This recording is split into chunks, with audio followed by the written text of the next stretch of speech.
Muito bom dia a todos. Bom dia. Estou na correria. A câmera está ligada? Gente, sejam todos bem-vindos. Sejam umas pedrinhas no caminho hoje. Aí estou chegando aqui correndo. Mas graças a Deus, com a ajuda do Cristo, da espiritualidade, estamos aqui. E vamos dar início a mais um dia, né? Buscando seguir os passos daquele que disse que é o caminho, a verdade e a vida. E é nessa busca que a gente vai hoje se preparar para receber aqui os ensinamentos do Evangelho. E o grande marco do dia de hoje é que nós vamos falar do nosso irmão milanês, que é o mentor de nossa casa, que é aquele que decidiu seguir o que Cristo pediu. E ele é exemplo para a gente. Nossa irmã Cristina vai abordar o tema, a gente vai fazer a prece, rogando a espiritualidade que amenize nossos corações, amenize nossas mentes, para que a gente possa concentrar o foco nos ensinos de hoje. Pai nosso que estás nos céus, santificado seja teu santo e amado nome. Venha a nós o teu reino, seja feita a tua vontade aqui na terra como no céu. O pão do corpo e do espírito nos dai hoje, perdoa nossas dívidas, à medida que perdoarmos aqueles que nos ofendem. Não nos deixeis cair em tentações, mas livra-nos, Senhor, de todos os males, pois teu é o reino, o poder e a glória para todos sempre. E assim seja. Para a palavra da nossa irmã. Bom dia. Que a paz de nosso Senhor Jesus Cristo esteja no meio de nós e que nós possamos iniciar essa manhã mais uma vez buscando esses ensinos do Cristo, que tanto iluminam a nossa vida. E hoje o Senhor nos pediu que nós conversássemos com você sobre a passagem do mancebo rico, que é relatado no Evangelho de Jesus Cristo. Nós escolhemos a passagem do Evangelho de nosso Senhor Jesus Cristo segundo Marcos, no seu capítulo 10, versículos 17 a 22. Nós vamos fazer a leitura dessa passagem e depois a gente vai juntos tentar compreender esse ensino, ok? Então vamos lá. E pondo-se a caminho, um homem correndo para ele e ajoelhando-se diante dele, o interrogava: Bom mestre, que farei para herdar a vida eterna? Disse-lhe Jesus: Que coisas boas? Ninguém é bom senão Deus. Sabe os mandamentos: não matarás, não adulterarás, não roubarás, não prestarás falso testemunho, não defraudarás, honra teu pai e tua mãe. E ele lhe disse: Mestre, guardei todas essas coisas desde a minha juventude. E Jesus, fitando-o, amou. E lhe disse: Uma coisa te falta. Vai, vende quanto tens e dá aos pobres, e terá o tesouro no céu. Vem e segue-me. E ele, por causa desta palavra, saiu entristecido, pois era possuidor de muitos bens. Bom, nós vamos conversar profundamente sobre essa passagem do Evangelho. E como tudo que Jesus diz é de grande importância, vamos passo a passo. Primeiro inicia-se dizendo que pondo-se a caminho um homem, correndo para ele, ajoelhou-se diante dele. Então, esse homem era um jovem muito rico, era um israelita, né, um judeu, seguidor dos ensinos de Moisés, da lei mosaica, né, acreditando e seguindo as orientações do Deus único. Então ele corre para Jesus e se ajoelha aos pés dele e pergunta para Jesus: Bom mestre, que farei para herdar a vida eterna. Então, ele já se dirige a Jesus dizendo: bom mestre. E Jesus, na sua humildade, pergunta para ele: por que me chamas bom? Porque ele não se considerava bom. Para ele, bom é o Deus que está no céu, é o Pai que está no céu. Vamos trazer isso para a nossa vida. Quantas mágoas guardamos? Quanto perdão ainda não fomos capazes de dar? Porque nós nos consideramos bons e achamos que alguém fez para conosco alguma coisa que nós não merecíamos. Então, olha o patamar no qual nós nos colocamos, porque nós ainda somos visitados pelo orgulho, pela vaidade, que ainda insiste em viver dentro desse homem velho, dessa mulher velha, que somos todos nós. E nós ainda temos um agravante, que ficamos querendo colocar elemento novo no pano velho, o vinho novo no odre velho. Então nós somos aqueles ainda que queremos encontrar esse Cristo. Porque o que viemos fazer aqui hoje? Viemos buscá-lo, temos sede dele, temos sede desse conforto, temos sede dessa presença misericordiosa de Jesus nas nossas vidas. E é isso que a gente vem fazer aqui, porque a saudade que temos de Jesus é grande demais. E aí, dentro disso, nós queremos aprender com ele e segui-lo, mas o orgulho e a vaidade ainda vive dentro de nós. Nós queremos pegar esse ensino, esse Cristo, e remendar nesse tecido velho, nesse outro velho que somos nós.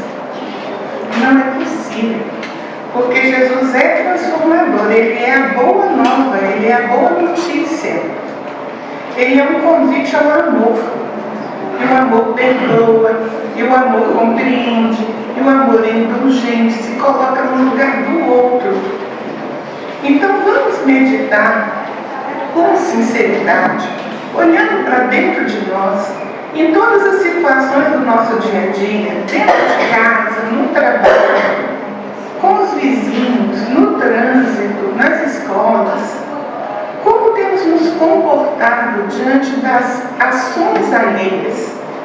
Qual a nossa reação diante da ação daquele que ainda não sabe o que sabemos? Daquele que ainda não conhece Jesus? E nós já procuramos conhecê-lo. Então, quando esse jovem, ajoelhado aos pés do mestre, o chama de bom, Jesus pergunta para ele: por que você me chama de bom? Bom é Deus. Senhor Jesus, que foi a bondade e o amor ao extremo, não se considera bom. E aí, esse jovem perguntou para ele: o que ele deveria fazer para herdar a vida eterna? E Jesus, que conhece todos nós, que ele conhece cada um de nós, não pensem que, por mais que vocês estejam vivendo alguma dificuldade, estão esquecidos de Deus ou da espiritualidade, que Jesus não tem uma atenção voltada para vocês, porque isso não é verdade.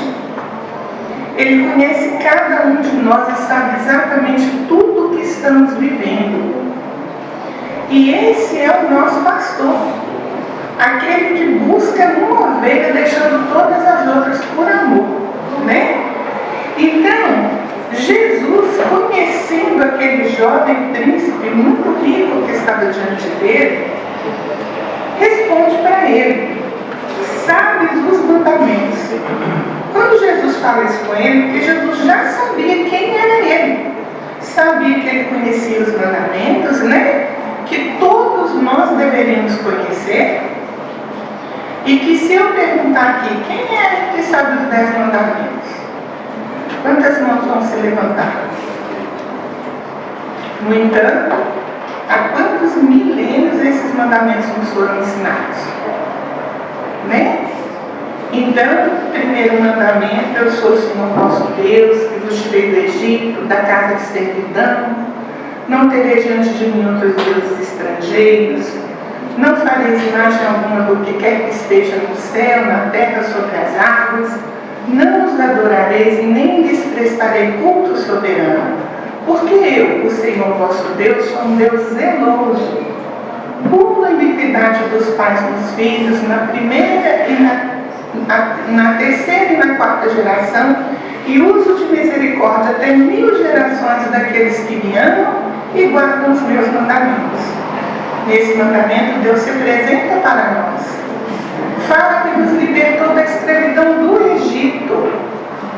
Então é a libertação da escravidão da ignorância. Ele está nos ensinando para que nós progridamos, para que nós evoluamos, para que nós sejamos seres humanos capazes de amar.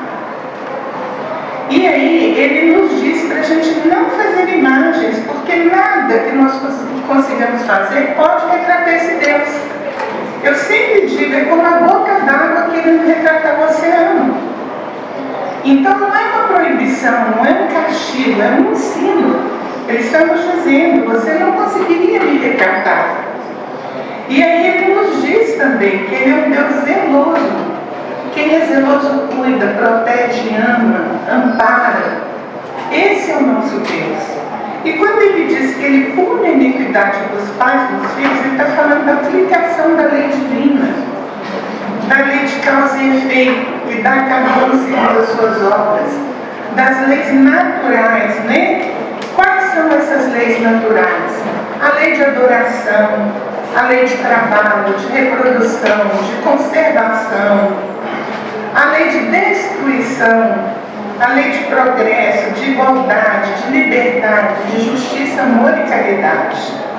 É dessas leis que ele está falando, porque elas se aplicam à nossa vida. E Deus não está lá em cima com um tribunal de juízes para olhar o que a gente fez no momento da nossa morte, ou em cada instante do nosso dia para nos condenar ou nos punir. As leis dele atuam sobre a nossa vida em todo o espaço do universo, em toda a eternidade. Todos estamos submetidos a essa lei divina que é perfeita. Não precisa de mudança, é imutável, porque é perfeita. Então, quando nós praticamos algo, quando nós desejamos algo no nosso coração, quando nós emitimos um pensamento, nós já estamos assinalados por essa lei. Então, quando ele fala dessa punição, ele fala dessa aplicação dessa lei. E ele fala da aplicação dessa lei a partir da terceira e quarta geração. Por que ele não fala da aplicação dessa lei na primeira ou na segunda? Porque a primeira é impossível, porque somos nós mesmos. E a segunda é impossível, porque são nossos filhos.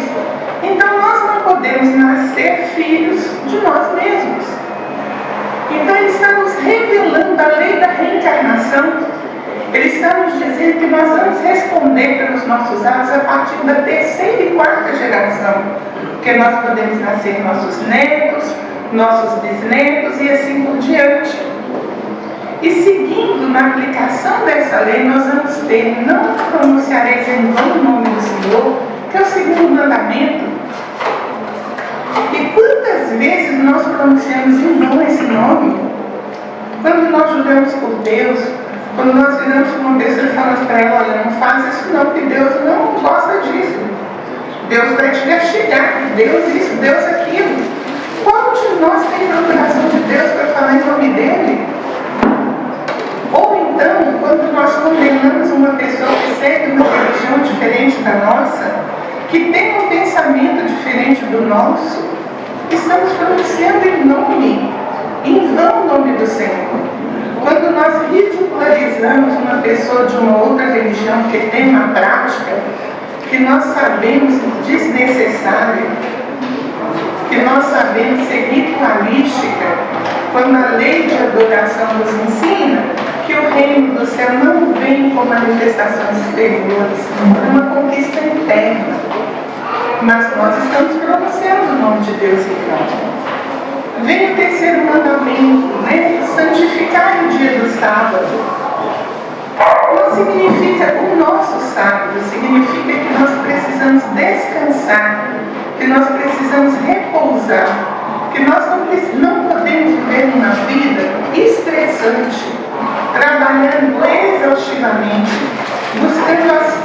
materiais como se delas dependêssemos. Não estamos aqui falando da previdência, que é diferente. Estamos aqui falando da preocupação excessiva com os bens materiais. Estamos aqui falando daquela pessoa que não olhou no olho do filho, no olho do companheiro, da companheira, do pai e da mãe, porque não teve tempo. Não sabe como é que o dia amanheceu, porque não teve tempo de olhar para o céu e ver como é que ele está. Não consegue perceber a beleza de uma flor, de um vento numa árvore, de uma chuva, de tanto que corre pelas coisas materiais, a respeito, a propósito, como se fosse aquele rico insensato, que era tão rico que não tinha mais onde colocar as coisas e construiu novos celeiros, mas naquela noite Deus chamou ele.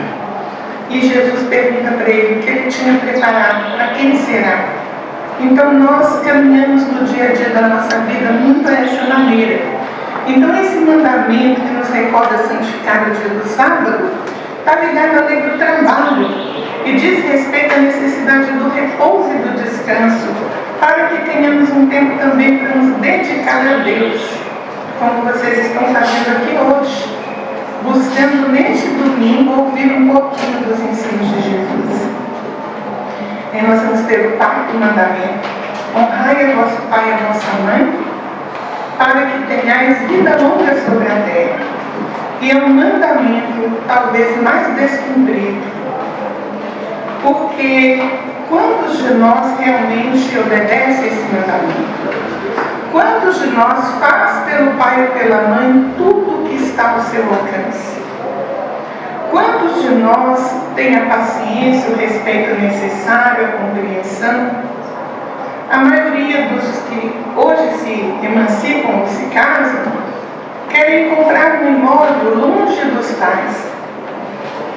Então eu trabalho muito nessa área e é o que a gente mais vê.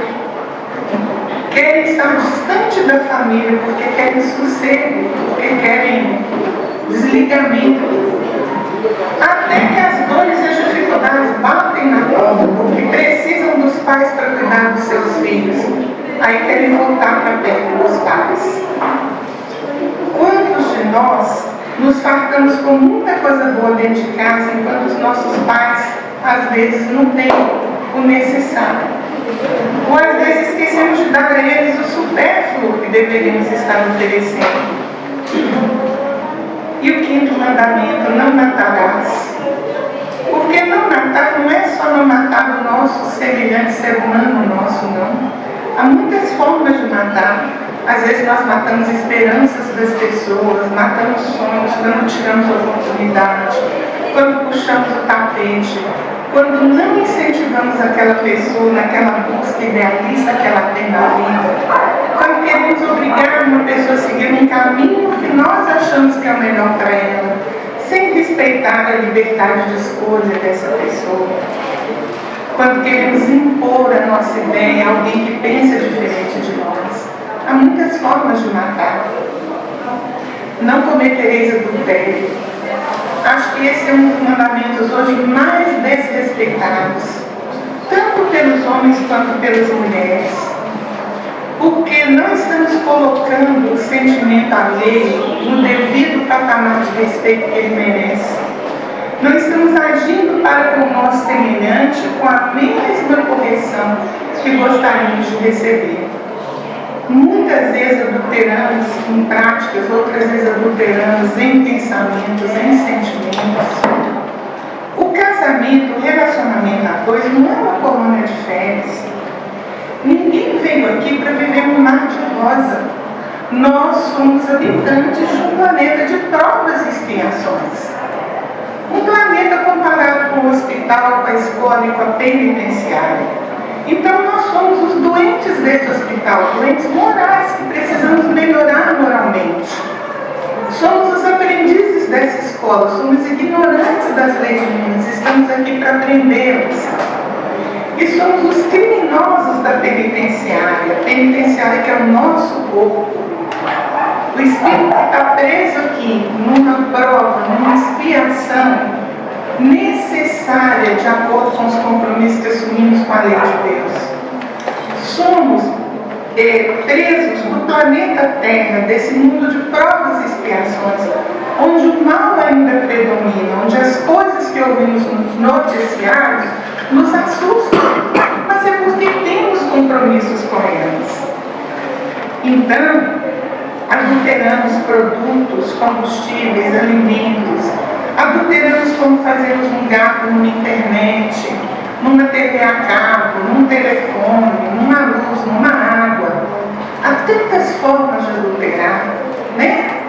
E aí nós temos os outros mandamentos também, para não cobiçar a casa do seu próximo, a mulher do seu próximo, o servo do seu próximo, ou seja, para não cultivar a inveja, para não querer aquilo que não nos pertence. Quando olhamos para uma pessoa e vemos que ela tem algo que nós julgamos ser superior, e nós, em vez de ficarmos felizes com a vitória daquela pessoa, com as capacidades daquela pessoa, passamos a tratá-la de uma forma ríspida, ou a mesmo voltar nessa energia de cobiça pelas coisas que aquela pessoa tem, principalmente pelas coisas materiais no mundo de hoje. É um carro bonito, é uma casa bonita, é uma roupa bonita. Então são fatos que nós precisamos meditar. Então, quando Jesus conversa com esse jovem príncipe e fala com ele que ele sabia os mandamentos, Jesus fala que ele sabia de tudo isso. E aí, prosseguindo no ensino da passagem, Jesus vai dizer, ele vai responder para Jesus: guardei todas essas coisas desde a minha juventude. O que ele quer dizer? Que ele obedecia à lei divina, e era verdade. Ele praticava todos esses mandamentos, tanto que ele tinha sede de Jesus. Ele tinha sede desse reino novo, dessa boa notícia que Jesus veio trazer.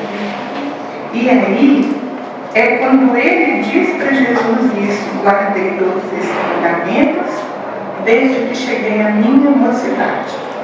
E aí Marcos nos relata Jesus fitando. Jesus olhou para ele, olhou profundamente nos olhos dele e amou profundamente, como ele ama profundamente a cada um de nós. E aí Jesus diz para ele, porque quando Jesus olha para nós, e essa é a dificuldade da gente querer colocar o remendo novo no pano velho, o vinho novo no odre velho, é querer colocar Jesus com quem nós ainda somos, em vez de buscar a transformação que nós deveríamos estar buscando. Então, quando isso acontece, quando Jesus olha dentro de nós nos desnudamos diante de Jesus. Porque nós ficamos transparentes para Ele.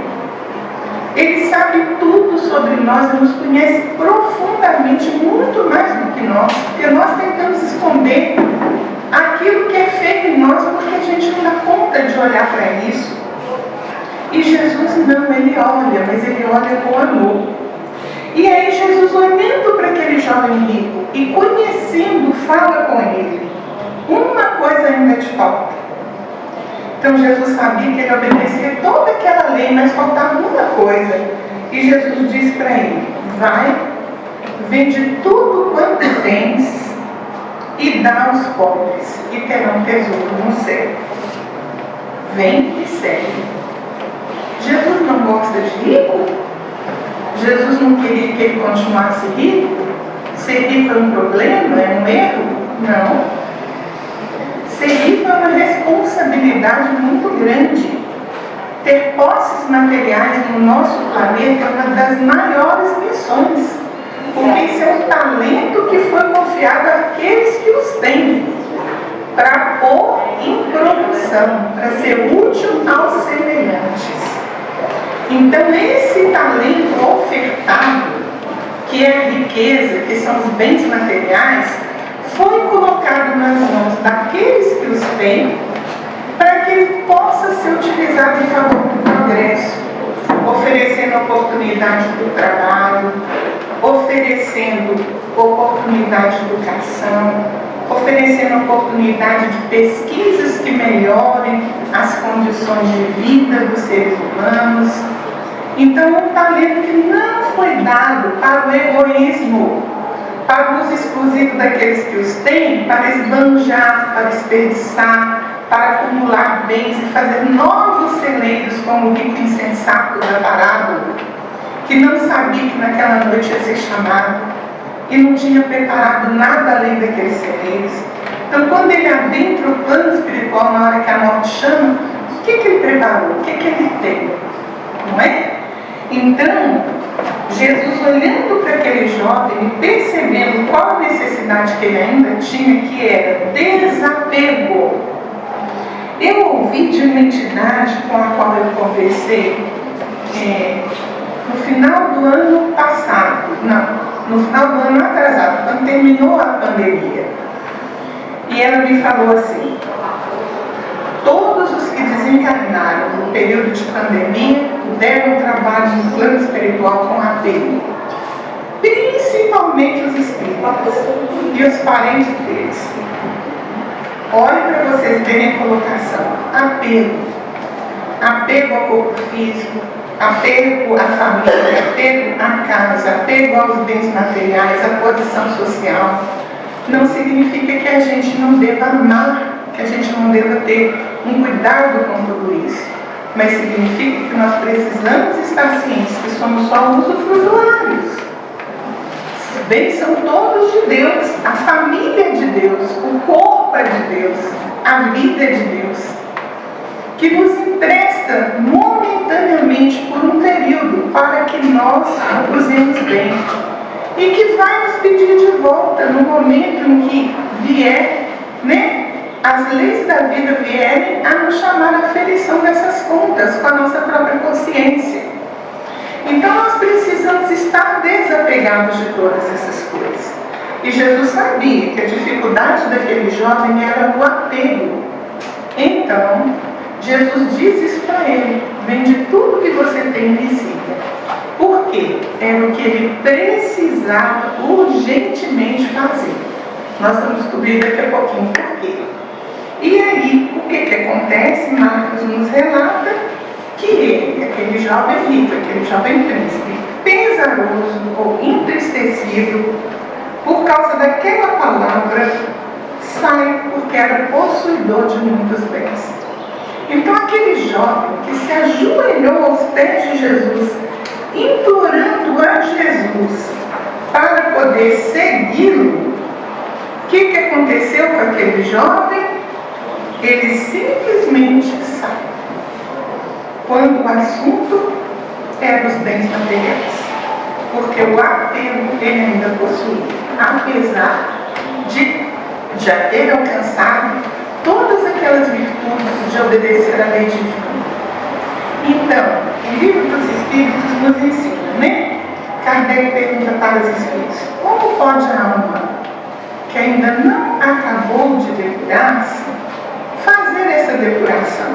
Então, como que pode cada um de nós, que ainda não é um ser humano perfeito, alcançar essa perfeição? E os Espíritos respondem: sofrendo a prova de uma nova encarnação. Por isso, Jesus fala com Nicodemos: é necessário nascer de novo. Nós temos duas histórias na doutrina espírita que nos relatam com muita propriedade essa passagem do nascer vivo. Uma é do Chico Xavier e do irmão X, Humberto de Campos, para quem quiser ler depois, está no livro Luz Acima, e se chama O Candidato Apressado. E nós vamos aproveitar essa história, que além de ser linda, nos ensina muito, para meditarmos com os ensinos que o irmão X traz aqui para a gente. Então, o irmão X conta que quando o Tiago, discípulo do Cristo, apóstolo depois, filho de Zebedeu, seguia o mestre a uma pequena distância, então Jesus estava indo lá na frente e Tiago vinha lá atrás, junto das margens do Rio Jordão, como Jesus sempre costumava fazer nas suas pregações. Eis que se aproxima um jovem piedoso, senhor de terras, interessado em aderir ao reino do céu.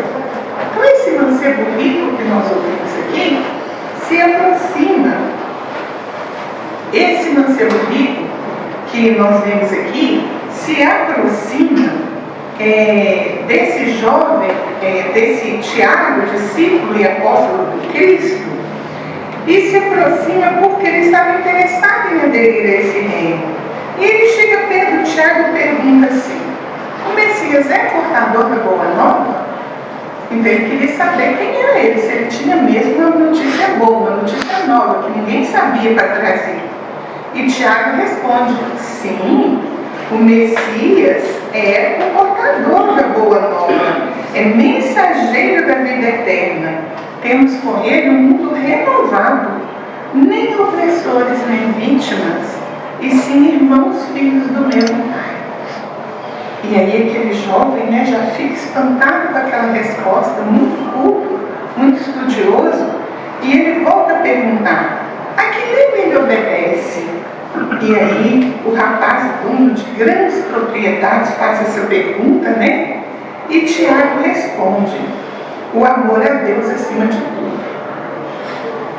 E ele fica olhando para o Tiago assim, pensativo, sem compreender muito, e volta a perguntar: e qual a norma de trabalho dele? E o Tiago responde: bondade para com todos os seres, inclusive os próprios inimigos. Qual o programa dele? Pergunta o jovem de novo. E Tiago responde: cooperação com o Pai Supremo, sobre todos os aspectos.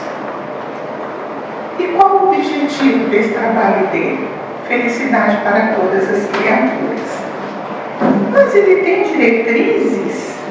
Como que ele estatui as diretrizes para nós agirmos nos momentos mais difíceis? E o Tiago vai fazer um relato: perdão extenso e sincero, esquecimento do mal, auxílio mútuo, fraternidade legítima, oração pelos adversários e perseguidores, serviço desinteressado e ação altruística sem recompensa, com absoluta perseverança no bem até o fim da luta. E aí, ouvindo isso, esse jovem rico e muito poderoso pergunta para o Tiago: mas ele espera vencer sem exército e sem armas? E Tiago responde: o mestre confia no concurso dos homens de boa vontade na terra. E mesmo assim ele acha que vai vencer? Pergunta o jovem. E o Tiago diz: sem dúvida, a nossa batalha é da luz contra a sombra e dispensa a competição sangrenta. Mas o que impede o condutor desse movimento, além das qualidades mais comuns? O jovem pergunta. E Tiago responde: extrema fidelidade a Deus, num coração valoroso e fraterno, disposto a servir na terra em nome do céu. O moço rico exibiu então um estranho fulgor dos olhos e, cheio de idealismo, começou a conversar de um modo consigo mesmo. Começou a dizer: desde muitos anos somos com essa renovação. Nossos costumes sofrem decadência. Parece que está falando com a gente hoje, não tá? As vozes da lei parecem mortas nos ensinos sagrados. Fenece, morre o povo escolhido como uma erva produtiva da natureza. O romano orgulhoso domina em toda parte. Não parece que está falando do nosso mundo político, do nosso mundo de poder? O mundo é uma fornalha ardente, em que os legionários consomem os escravos. Não está parecendo falar do nosso mundo, onde os fortes, os detentores de poder, estão esmagando os fracos? E enquanto isso, Israel dorme. O povo de Deus dorme, imprevidente, olvidando a missão que Deus lhe confiou. Enquanto isso, dormimos, imprevidentes, esquecendo a missão que Deus nos confiou. Esse era o monólogo daquele jovem com ele mesmo. E Tiago, olhando para ele, deslumbrado, cheio de entusiasmo, pensando: nossa, Que pessoa incrível para contribuir nesse reino do céu. Então diz para ele: nossa, você vai contribuir muito nesse reino. E aquele jovem, então, cheio de entusiasmo e idealismo, foi correndo para o Cristo. Não posso viver em outro clima. Procurarei o Messias e trabalharei na edificação desse reino na terra. E assim ele fez. Saiu correndo e foi se ajoelhar aos pés do Cristo. E aí, quando ele se ajoelha aos pés do Cristo, nesse episódio que nós relatamos, que Marcos relata para a gente, ele se pôs a respirar até arfando de tanto que ele estava correndo. E ele pretendia a imediata admissão ao reino do céu. Por isso a lição se chama O Candidato Apressado. Ele pretendia a imediata admissão ao reino do céu. E aí, quando ele faz a pergunta para Jesus: bom mestre, que farei para herdar a vida eterna, né? E aí Jesus, olhando para ele, diante da insistência dele, diz tudo aquilo que nós já ouvimos aqui no relato de Marcos. E aí, então, que o irmão X termina a história nos relatando. Foi então que o admirável idealista exibiu intraduzível mudança. No momento, ele esqueceu o domínio romano, a impenitência dos israelitas, o sonho de redenção do templo, a boa nova e o mundo renovado. Extrema palidez lhe cobriu o rosto, e ele chegou correndo e retirou-se em definitivo, passo a passo, muito triste. Por que o irmão X, Chico Xavier, chamam ele aqui nessa lição de discípulo apressado? Porque era um candidato que estava buscando o reino para o qual ainda não estava preparado. E muitas vezes nós somos assim. Nós queremos encontrar missões grandiosas, queremos realizar coisas mirabolantes quando nós não damos conta das pequeninas. Qual que é a sua missão nesse mundo? O que Deus espera de você? A primeira e a mais importante está dentro da sua casa, com as pessoas com as quais você convive. Deus não erra.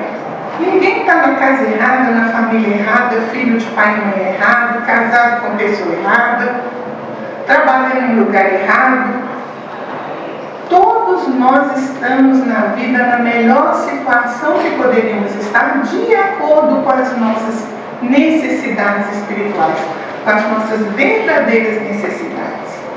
Então, somos apressados como esse discípulo quando queremos dar um passo além da nossa força. Porque, como o livro dos Espíritos nos ensinou e a gente já trouxe, precisamos nascer de novo para aprender, para buscar esse aprimoramento em cada encarnação. E é aí, com esse esforço de nascer e renascer, que nós vamos melhorando. E nós temos também uma outra história trazida, para quem quiser saber e ler depois, pelo Amélia Rodrigues e Divaldo Franco, no livro Primícias do Reino. Então essa história se chama O Mancebo Rico. E essa história vai nos dizer desse rapaz, dessa mesma passagem de Marcos, onde conta o seguinte, que ele, depois que ele se afasta ali do Cristo naquele momento, né, Jesus fez uma revolução no mundo íntimo dele. Então, aquela voz de Jesus ecoava dentro da cabeça dele: vai e vende tudo que tem e segue-me. E aí, ele tinha uma sede enorme de paz. E embora ele repousasse em leito de madeiras preciosas, incrustado de ébano e lápis lazuli, e se banqueteasse em repastos opíparos, cuidasse do corpo com massagem, óleos e unguentos raros, envolvendo esse corpo em tecidos de linho leve, embora suas arcas estivessem abarrotadas de gemas de ouro, ele sabia-se infeliz. Sentia-se infeliz. Faltava-lhe algo que ele buscava e não conseguia facilmente. A sua vivenda era luxuosa, seus pertences valiosos, mas o seu coração estava vazio. A juventude cantava alegrias para ele, convites de prazeres ao corpo, acalentava aspirações, buscava posse da paz, buscava naquele momento em que ele estava indo para Cesareia e teve um encontro com Cristo, ele buscava as competições de Cesareia, porque ele era um esportista israelita. Ele tinha comprado cavalos preciosos a preço de ouro, tinha contratado escravos especialistas para adestrar aqueles cavalos, porque ele ia competir com os romanos em favor de Israel. E aquilo era muito importante para ele, porque era uma conquista poderosa para Israel. Já pensaram se ele ganhasse? Seria um israelita vencendo os romanos. Aquilo para eles era muito importante. É como ser o campeão das Olimpíadas, como ser o campeão do mundo nos nossos dias, né? Então, pela primeira vez ele se sentia arrebatado. A meiguice daquela voz ainda falava dentro dele, ecoava como cascatas dentro do seu espírito. Ao vê-lo de longe, era como se ele tivesse reencontrado um velho amigo. E quando seus olhos se descansaram nos olhos de Jesus, ele sentiu-se então desnudado. Ele se sentiu totalmente transparente diante dos olhos de Jesus. E percebeu que aquele homem estranho sorriu para ele, como se o esperasse, como se o amasse há muito tempo. Ele poderia dizer isso com certeza absoluta. Os seus lábios selados num frio intermitente, as mãos geladas. Ele lutava para vencer o torpor daquele momento. E ele lembra dele em pensamento se dirigir ao Mestre. Permite primeiro que eu vá competir em Cesareia para ganhar os lauréis para o meu povo. E aquele homem responde para ele: não posso esperar. O reino dos céus começa hoje e agora para o seu espírito. Não há tempo a perder.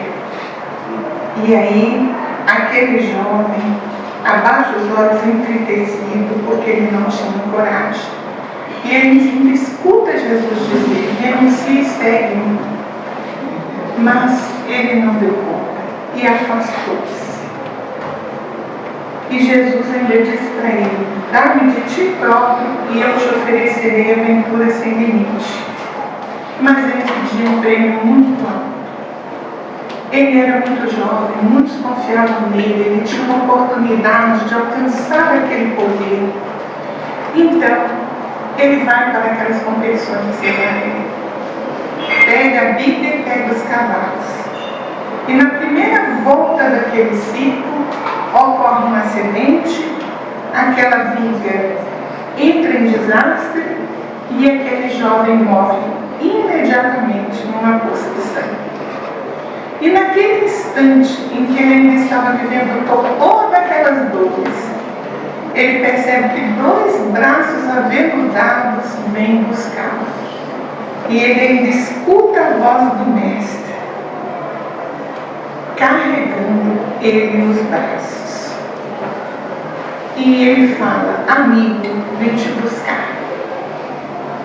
É assim que Jesus é conosco.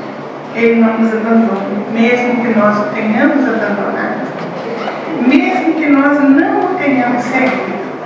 E quantas vezes nós somos também esse candidato apressado? Quantas vezes nós somos também esse discípulo querendo dar um passo longo? Ou quantas vezes nós deixamos que as coisas materiais nos impeçam de buscar o que verdadeiramente devemos buscar? Ninguém tem que ser pobre, ninguém tem que passar necessidade.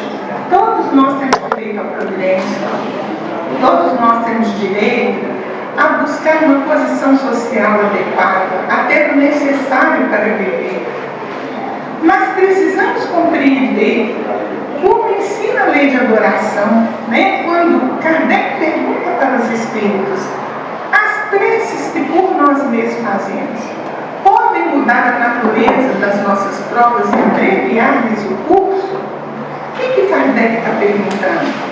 Kardec quer saber se eu, com as minhas preces que eu faço por mim mesma, posso mudar a situação da minha vida, ou abreviar uma dor, fazer com que ela passe mais rápido, né? E a espiritualidade responde que algumas há que precisam ser suportadas até o fim. Por quê? Porque Deus é ruim? Não. Porque Deus nos conhece, sabe quem nós somos e quantas vezes nós já falhamos. E sabe que talvez, como esse mancebo rico, essa seja a nossa última oportunidade neste planeta. Então nós precisamos aproveitar bem.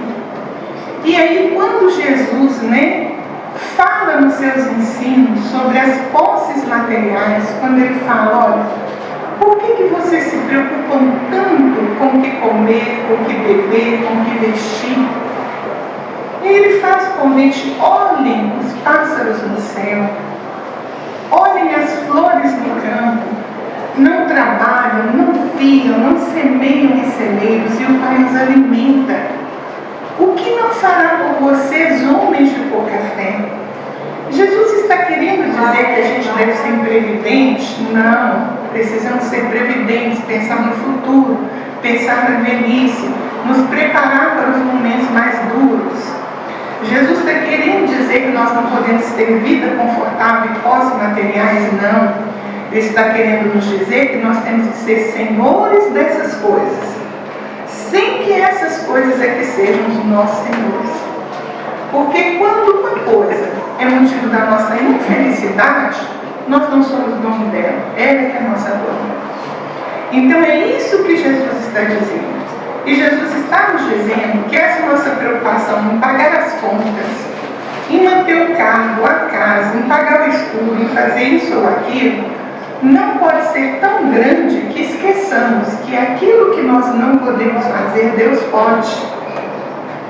Então eu gosto muito de contar uma história que é relatada como fala, pelos antigos espíritas, de um senhor espírita logo do início do espiritismo no Brasil, naquela época em que ainda haviam bondes e cavalos de carruagens, Então o espiritismo já estava, que ele já tinha aquele conhecimento, e ele era um homem respeitado, bem posto, com uma família ilustre, e ele entrou numa situação muito difícil no mau negócio e chegou a perder tudo que tinha.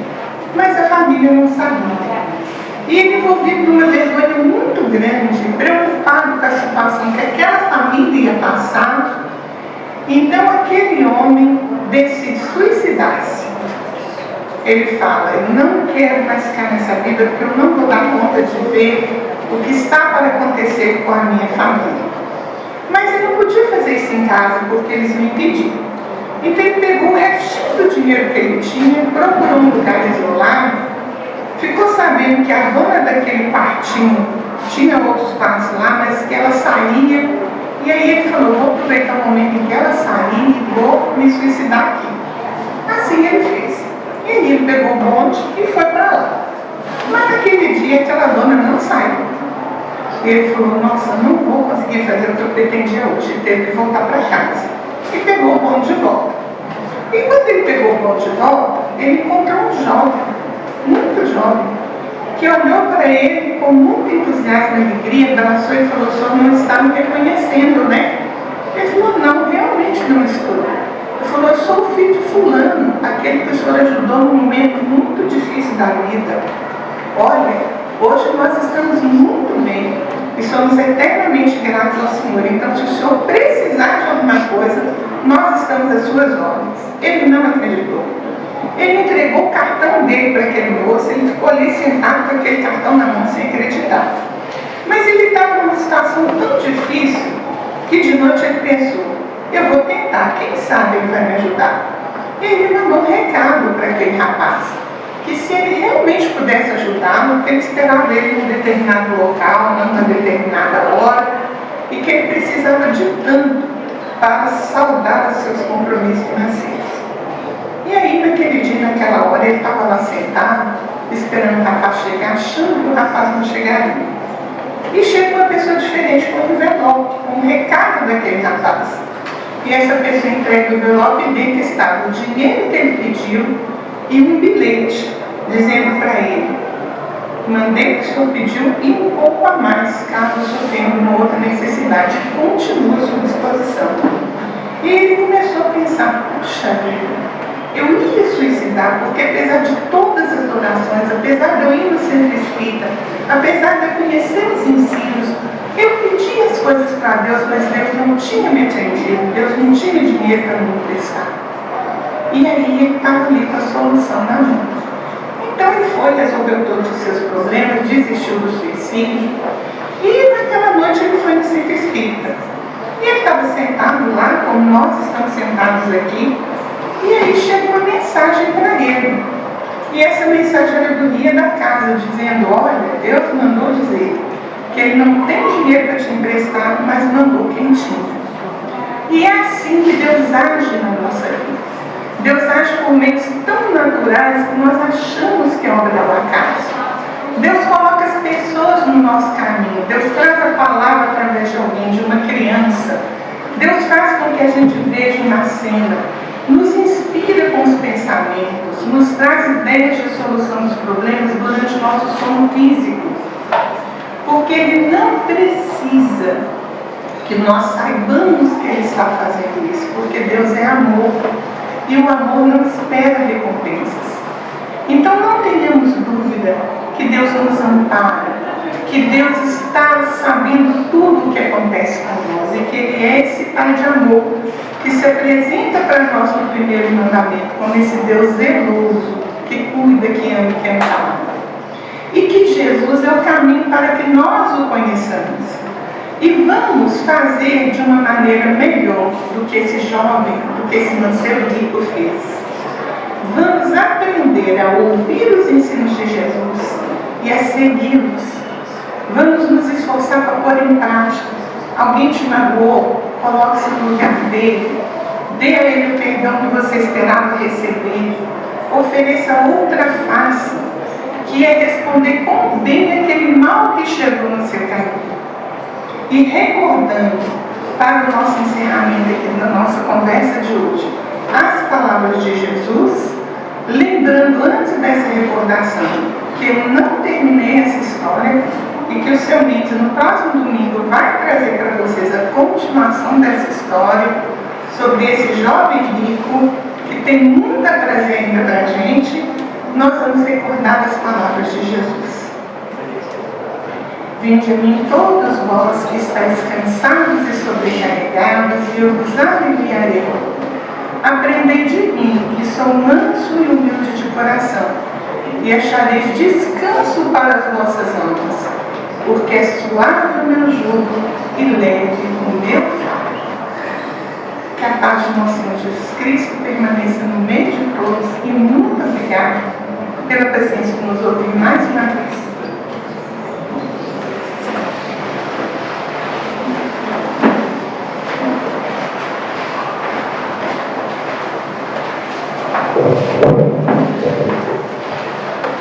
Cristina, muito obrigado. Agradecemos demais a nossa irmã pelas palavras, e vai ser tem uma lição que a gente pode tirar disso tudo, né? Muitas das vezes Cristo nos chama, a gente não consegue seguir e a gente guarda uma culpa. A gente vive carregado de culpa. Eu não consigo. Aqui está a esperança. Tudo tem o seu tempo. Se hoje você tropeçou, mas você já sabe o caminho, calma, entre em prece, se levante e continue caminhando. É assim que a lição maravilhosa que nossa irmã trouxe. Nossa irmã quer falar sobre o sarau. Nós temos um sarau de arte espírita também.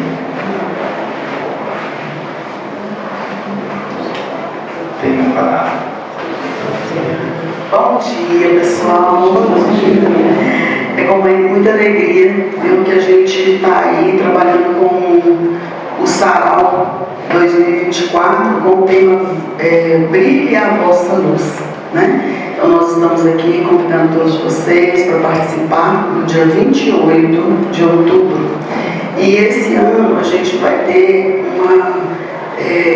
uma apresentação especial direcionada para as crianças, né? Então eu estou aqui também em nome da evangelização infantil, né? Convidando as famílias todas para trazerem as crianças, né? A gente vai ter uma apresentação de um grupo que é especial, né? Que trata só de músicas infantis, né? Então vai ser um momento de muita alegria, tá? Para todos nós, né? Família e as crianças também para participar, tá bom? O Sarau, ele é um momento de divulgação da arte espírita, né? E que contempla também nesse momento, né? A reunião dos espíritos, né? Das espiritualidades, dos espíritos que cuidam, né, da arte espírita, e que neste momento também, como nós sabemos, eles estão assim atuando, né, em todos nós nestes momentos, né, curando, tratando as nossas aflições, as nossas angústias, trazendo para nosso coração a alegria, né?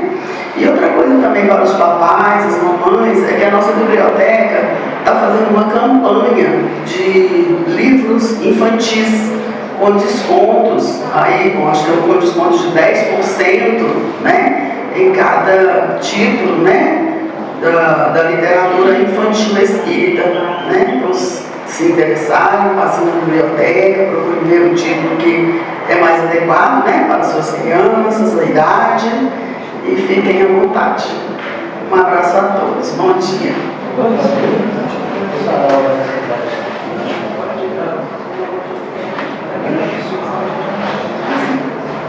Lembrando, né, que o lanche no Sarau é coletivo, viu? Então todos, né, sintam-se também convidados a participar do lanchinho, tá bom? O grupo é o Flor de Luz, isso mesmo. Será que não é feio? Eu queria até ter trazido a música, né, uma musiquinha deles, mas por falta de equipamento assim, né, adequado, uma caixinha, não foi possível. Mas na próxima a gente prepara melhor, tá bom? Um abraço a todos. Lanche compartilhado, você já sabe, né? Cada um traz um pedaço de bolo e come dois. Não é assim? Olha, traz um pedaço com dois. É que tudo multiplica. Mas, gente, o que mais temos aqui? Reunião de estudo, tá?